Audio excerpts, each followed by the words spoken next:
ఆకలిగా ఉందమ్మా, అన్నం పెట్టడానికి కూడా ఎవరు లేరు.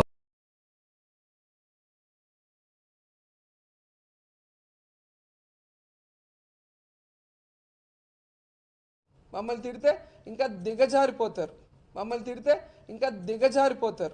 ఏంటి నువ్వేమైనా ఆంధ్ర రాష్ట్రాన్ని స్వర్ణాంధ్రప్రదేశ్ లా తీర్చిదిద్దానని ఫీల్ అవుతున్నావా? నువ్వు ఎక్కడుంటే అక్కడ ఆడవాళ్ళతో కొట్టిస్తా. ఈరోజు చెప్తున్నాను కదా, ఎక్కడుంటే అక్కడ ఆడవాళ్ళతో కొట్టిస్తా. చంద్ర ఈవిడికి మాత్రం వేదాలు సైతాన్ వల్లిస్తుంది. ఈరోజు జగన్మోహన్ రెడ్డి గారు మా దేవుడు.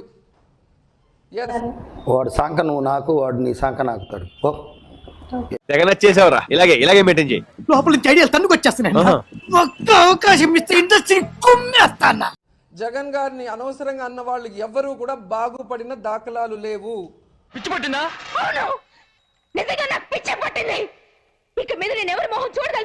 అలాంటి వ్యక్తిని ఎవరైనా అంటే కాలగర్భంలో కలిసిపోతారు. చరిత్ర ఒకసారి తిరిగేసి చూడండి. మా చుక్క కన్నాంబకి ఎక్కువ, కాంచనమాలకు తక్కువ. నైస్. ఊగిపోవటం, 2 యాప్ మండలు ఇస్తారు, కొంతసేపు ఊగుతాడు, మళ్ళీ షూటింగ్ డబ్బింగ్ అంటే వెళ్ళిపోతారు. జగన్ సారు ఏదైనా ముక్కుసూటిగా చెబుతారు. అయితే వెళ్ళి కింది స్థాయి వాళ్ళకి అర్థం కాదు, మాస్ వాళ్ళకైతే అర్థం కాదు. మినిమం డిగ్రీ చదువుకున్న వాళ్ళకి ఐఏఎస్ ఐపీఎస్ పెద్ద పై స్థాయి వాళ్ళకైతేనే అర్థం అవుతుంది.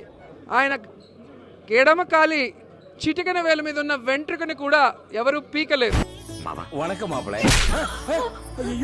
జాగ్రత్తగా ఉండి సినిమాలన్నా చేసుకొని హ్యాపీగా ఉండు. సారీ. చిన్న వయసులోనే అరిచి గుండాకి చేస్తావేమో అని మాకు భయంగా ఉంది.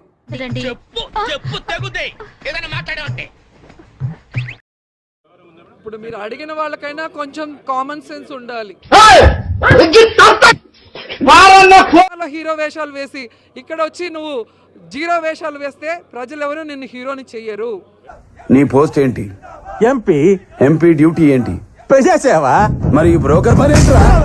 ఊరుకో ఎద్దులో ఉన్న ఏడిస్తే దరిద్రంగా ఉంటది. చూద్దాంలే. చూడటం కాదండి, మీరు చెయ్యాలంతే. సరే మీరు ట్రై చేస్తారన్నారంటే అది ఓకే అయిపోయిన